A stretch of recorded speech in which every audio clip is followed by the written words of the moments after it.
오늘 이 예배 자리에 나오신 여러분들을 축복합니다. 이렇게 우중 속에서 오게 하신 것은 다 성령 역사인 줄 믿습니다. 우리 마음에 감동을 주신 것은 내 마음의 감동이 아니라 성령의 감동이시죠.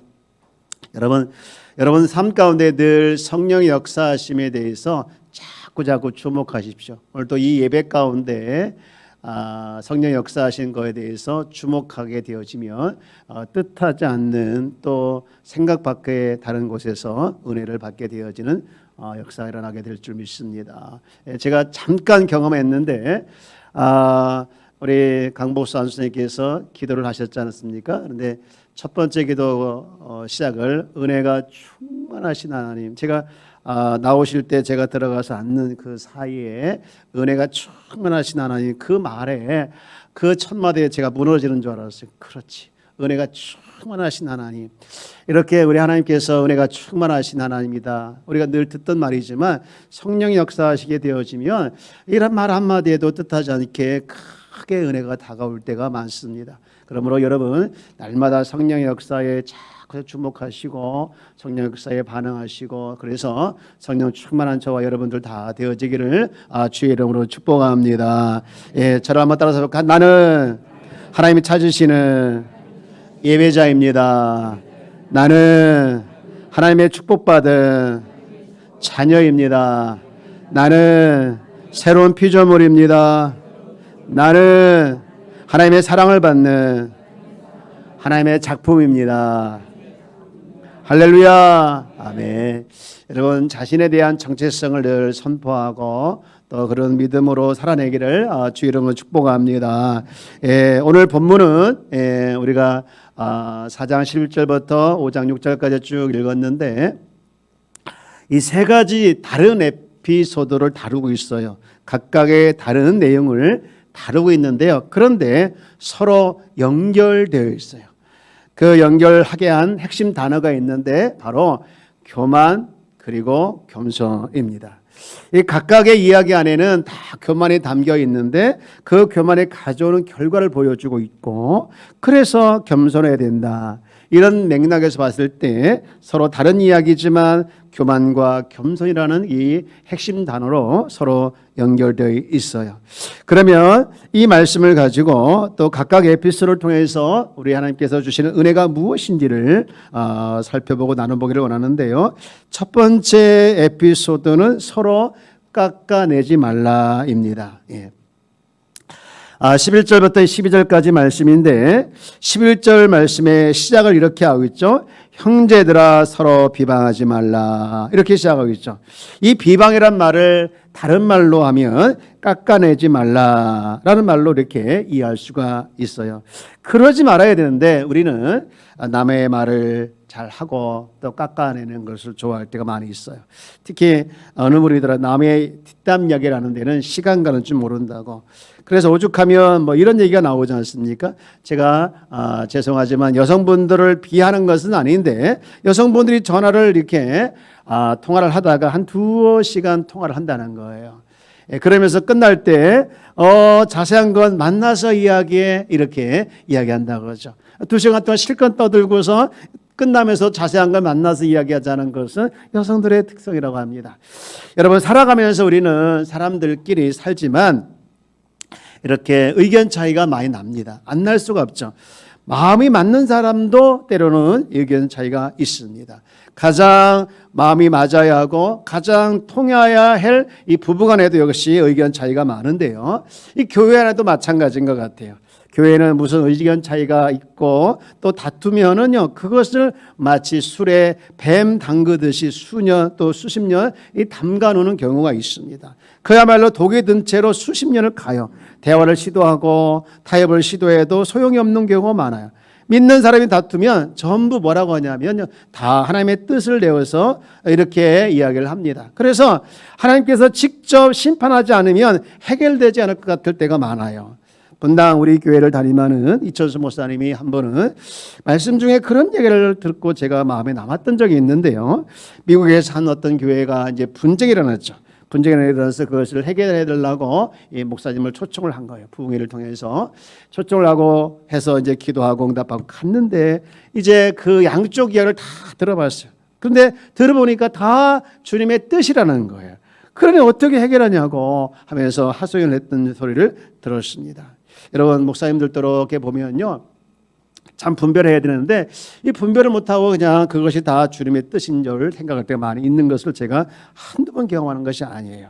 오늘날 이처럼 의견 차이가 있을 때 어떤 대안을 가지고 나가야 되냐, 그 대안에 대해서 우리가 4장부터 쭉 이제 시작을 하고 있는데 이 4장 1절부터 10절까지 말씀을 보면 10절에서 결론 내리고 있는데 그 결론을 다시 12절부터 11절부터 쭉 하고 있는데 그러면 10절에서 뭐라고 결론 내렸을까요? 우리 한번 10절 말씀을 지난주에 봤지만 한번 더 읽어볼까요? 시작. 주 앞에서 낮추라. 그리하면 주께서 너희를 높이시리라.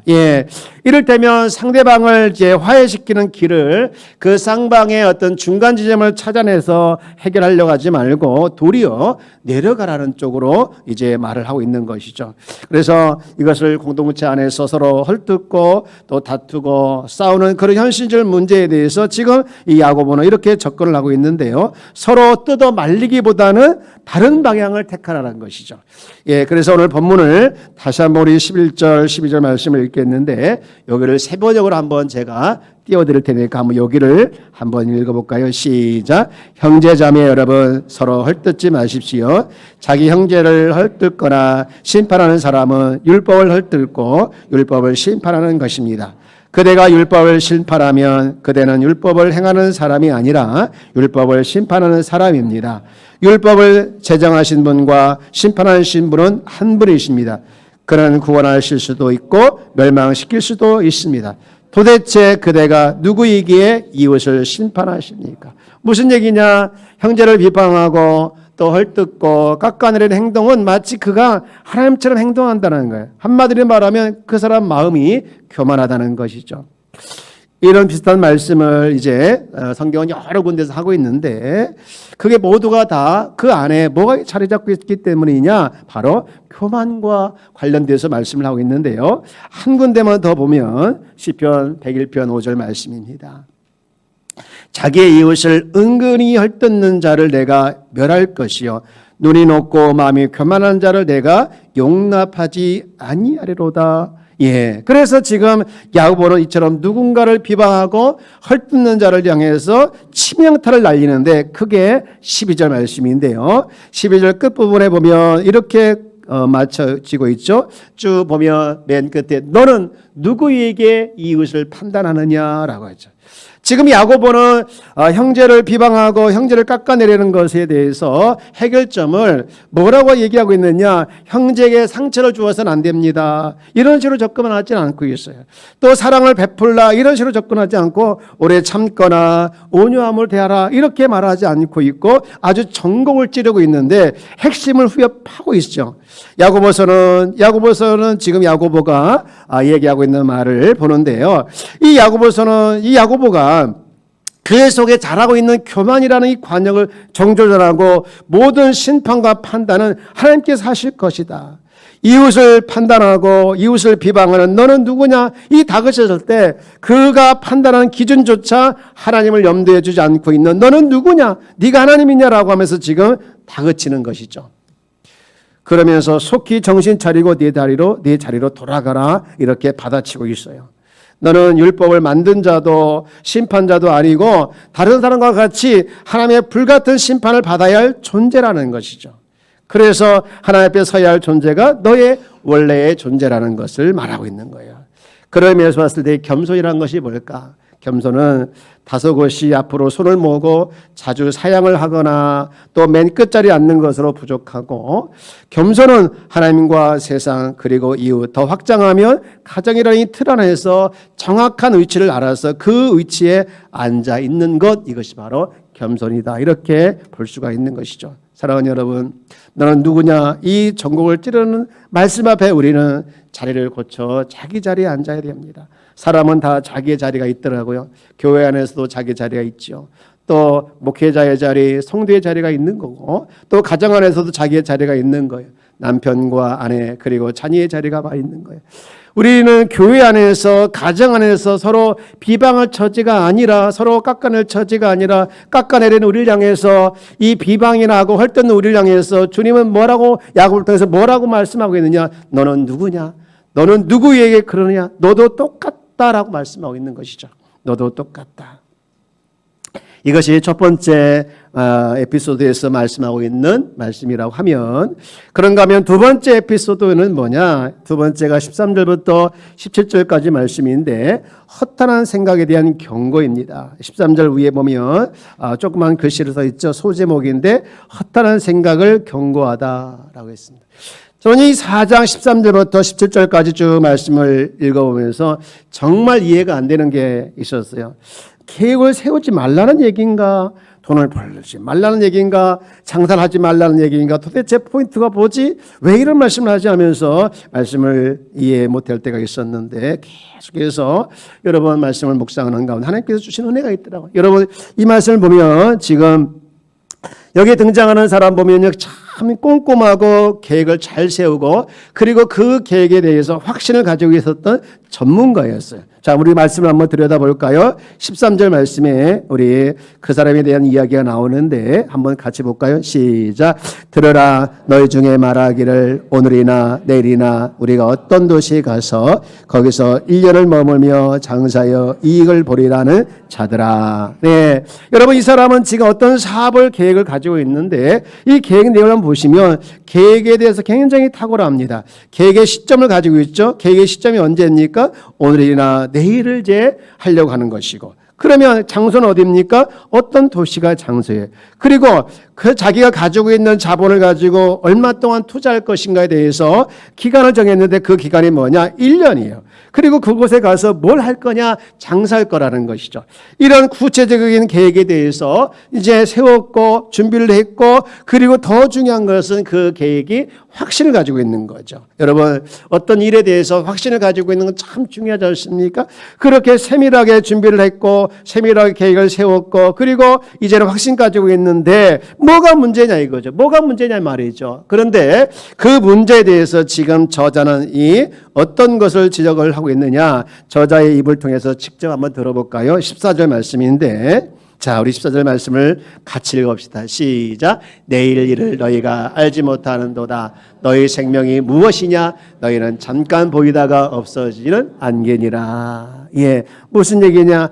이 모든 계획 안에 그리고 모든 세밀한 그런 계획 안에 그리고 확신 안에 잘 세웠다, 잘 계획을 세웠다. 그런데 뭐가 문제냐? 이 계획과 확신은 있지만 거기에 대해서 자신의 한계를 인식하는 것이었고, 무엇보다도 이 일을 통해 하나님께서 어떻게 일하실 것인가에 대한, 하나님께서 이 일을 어떻게 생각할 것인가에 대한 그런 생각은 전혀 없다라는 것을 지적하고 있는 거예요.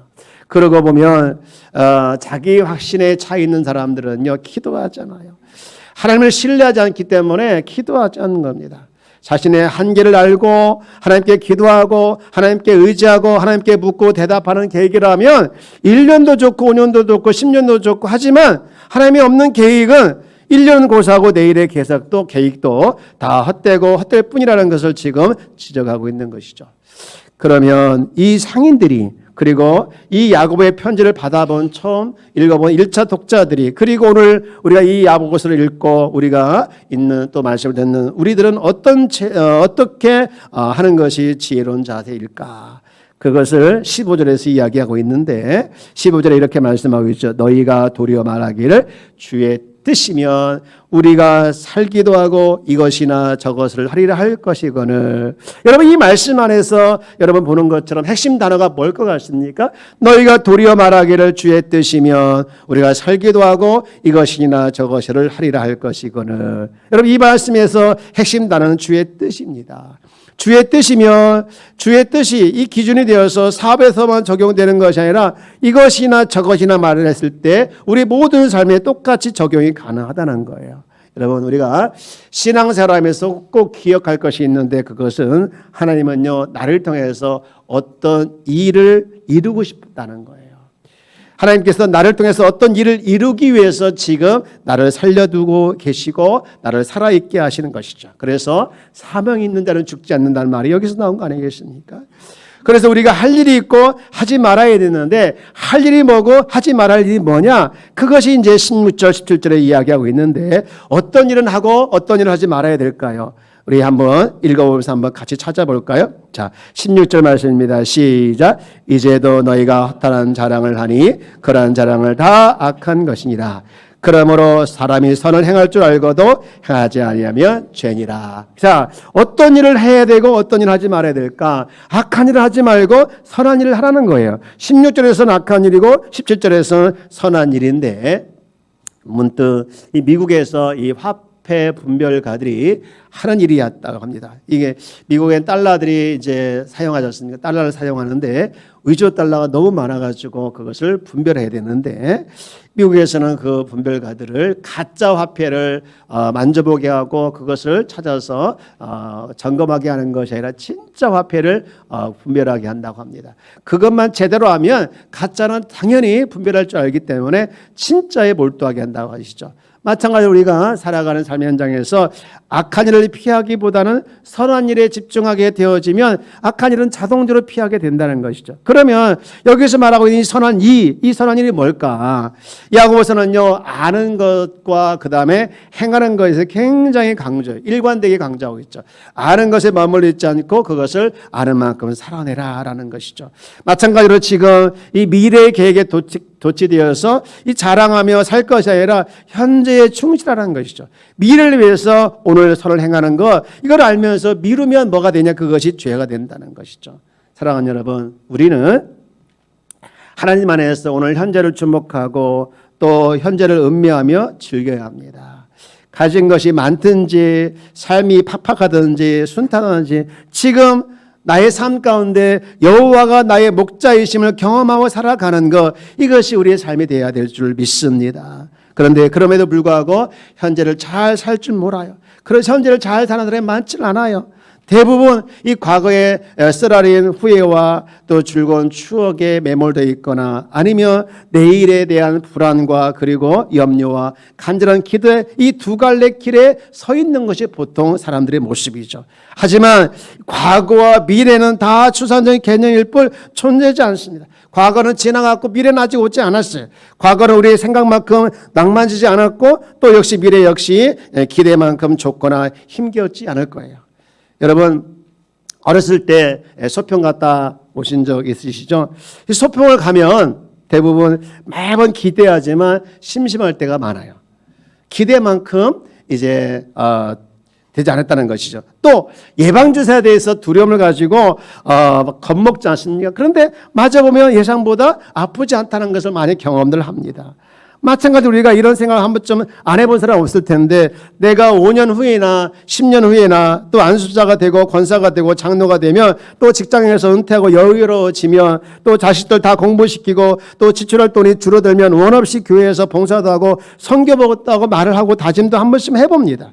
그러나 나이가 들면 나이 들어서 하지 못하게 되어지고 그때도 여전히 할 수 있는 이유보다도 할 수 없는 이유가 더 많을 때가 많아요. 마음먹은 대로 아주 안 되는 것이 우리의 삶의 현장입니다. 그래서 우리 맨날 후회만 하다가 껄껄껄 잘할 걸 껄껄껄 그렇게 하면서 우리가 보내는 것이 우리 현실 아니겠어요? 사랑하는 여러분, 그러면 무엇이 선한 일이냐?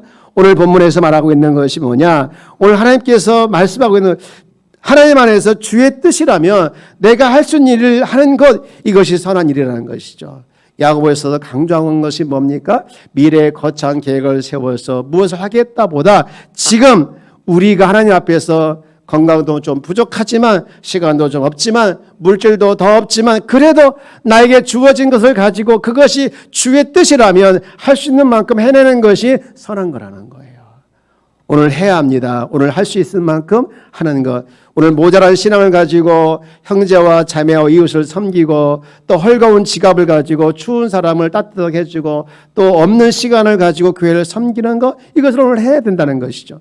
야고보는 그것이 선이고 죄를 피하는 것이라고 말을 하고 있는 거예요. 사랑하는 여러분, 우리의 과거에 사로잡히지 말고 또 미래에 떠넘기지 말고 오늘 그리고 이 사람을 소중히 여기는 이 태도에 의해서 우리 지혜를 발견하고 또 그렇게 살아내는 우리 귀한 성도가 되어지기를 주의 이름으로 축복합니다.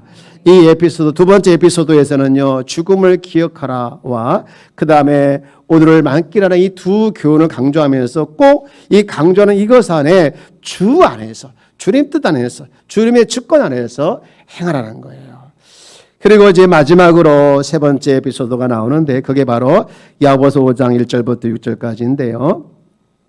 저는요 늘 기도하면서 우리 모든 성도들이 다 부자가 되었으면 좋겠다라는 기도를 늘 하고 있어요. 자, 우리 옆에 계신 인사할까요? 부자 됩시다. 예, 부자 되세요 하면은 너만 부자 되고 나는 부자가 아니잖아요. 부자 되시다면 서로 부자가 되는 거예요. 예. 저는요, 정말 이제 부자의 기준이 다 다르겠지만 제가 꼭 기도하는 것은 모든 성도가 다 부자가 돼서 살았으면 좋겠다는 그런 마음이 너무 간절하고 그렇게 기도합니다. 대신 부자가 되어도 물질을 하나님께로부터 왔다라는 사실을 잊지 않고 하나님을 위해서 사용하는 우리 귀한 부자가 되기를 축복합니다. 예. 문득 이 부자의 기준이 뭘까? 도대체 돈 얼마를 가지고 있어야 부자일까? 그런 생각이 되어서 한번 검색을 한번 해봤어요. 제가 한 번도 부자가 되어본 적이 없어가지고 검색을 해봤더니 그랬더니 부자 기준 해가지고 이렇게 검색을 했더니 그랬더니 여러분 최소 부동산 포함해서 좀 놀라지 마십시오. 100억을 가지고 있어야. 왜 목표가 너무 멀어졌습니까? 네. 네. 저는요 나도 모르게 마음이 기쁘더라고요. 왜냐하면 우리 성도들 중에서 이 100억 이상을 가진 사람들이 나왔으면 좋겠다. 아니 그런 것이 마치 현실된 것처럼 괜히 기분이 좋아지더라고요. 여러분이 100억 이상의 주인공이 되기를 주의 이름으로 축복합니다. 이런 때 좀 아멘 크게 하면 안 돼요. 네. 네. 여러분 부에 대해서 요한 웨슬리는 유명한 설교를 했어요. 첫째 열심히 돈을 벌어라. 두 번째 합의하지 말고 많이 저축해라. 그리고 세 번째 선한 일에 아낌없이 써라. 여러분 부자 결코 잘못된 건 아닙니다. 성경에 보면 믿음의 조상들이 다 부자였어요. 아브라함도 부자였고 다윗도 부자였고 바나바 같은 사람도 부자였습니다. 오늘날 예수 잘 믿는 나라들을 보면요 다 부자가 많아요. 부자 되는 것 자체가 성경은 잘못이라고 말하지 않고 다만 부자가 된 경우에 큰 위험이 있다라고 성경은 경고하고 있는 것이죠. 예수님도 부자가 하늘나라에 가는 것이 마치 이제 약대가 바늘구멍 들어가는 것보다 어렵다라고 말을 했어요.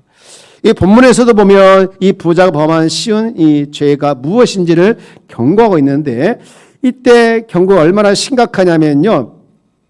지금 물고 통곡해야 할 만큼 이 구원에 심각한 문제가 있는데 그들이 나중에 받을 심판을 기다리고 있다는 것이죠. 그러면 왜 그들을 위태롭게 만드는 이유가 뭐냐? 이유를 두 가지 이야기하고 있는데 첫 번째 이유는 1절부터 3절까지 써야 할 때 쓰지 않는 재물 때문이라는 것이죠. 어디에 써야 하는지, 어디에 써야 하는데 쓰지 않았기 때문이냐. 여러분 나중에 하나님께서 심판하실 때 우리 외에 금고와 옷장을 열어보는데 그 많은 물질이 얼마나 잘 물려주었나를 판단하지 않고 하나님께 받은 것이 적든 많든 그것이 얼마나 하나님 뜻대로 사용이 되었는지를 판단할 거라는 것이죠. 마지막 날에 우리가 쌓아놓은 재물이 우리의 정죄를 하는 물증이 된다는 것이죠. 여러분 하나님은요 우리가 이 저축하지 말라는 얘기도 아니고요. 또 재산을 후손에게 물려주지 말라는 얘기도 아니고 다만 녹슨 재물과 좀먹는 옷이 없도록 하라는 거예요. 그러니까 모든 재물이 하나님의 것이라고 생각해서 하나님 나라를 위해서 쓸 준비하지 않고 재물 자체의 목적이 되는 삶에 대해서 주님은 지금 책망하시는 것이죠. 우리는 노후를 대비한다고 합니다. 그러나 사후에 대해서 대비하지 않아요. 노후 대비는 잘 했는지 모르겠지만 사후는 대비하지 않는 것에 대해서 하나님께서 심판할 거라고 말하고 있는 것이죠. 그런가 하면 두 번째 뭘 가지고 위태롭게 하느냐? 첫 번째가 써야 할 때 쓰지 않는 것에 대해서 지적한 것이 1절부터 3절이라고 하면 줘야 할 때 주지 않는 돈 때문이라는 것이지. 그것이 이제 4절부터 6절까지 말씀을 하고 있는데 이 돈으로 얻은 권력을 가지고 사람을 섬기는 것이 청지기의 사명인데 그들은 돈으로 하나님의 형상대로 지음받은 사람을 괴롭혔다는 것이죠. 여러분 돈에 대한 태도는 두 가지입니다. 하나는 나의 처지를 내가 왜 이렇게 됐나 처지에 대해서 불평이나 하고 나를 향한 하나님의 계획은 실패했어 라고 하면서 떠들어대든지 아니면 또 하나 좀 부족할지라도 불편할지라도 내 처지를 신비로 생각해서 나를 향하신 하나님의 스토리는 끝나지 않았다. 계속해서 일어날 것이다 라고 말을 하든지 여러분 우리는 자족하며 살아야 합니다.